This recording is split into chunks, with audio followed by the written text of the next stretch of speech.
Gabriel do céu, pelo amor de Deus, me ajuda. O meu menino mexendo no meu celular, faz hora, postou uma foto do meu periquito no grupo da igreja.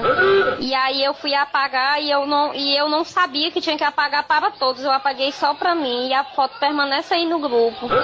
E as meninas já me ligaram aqui, a Betânia, a Sirlene, eu já pedi para elas ver se conseguia apagar, que elas são administradoras e nada.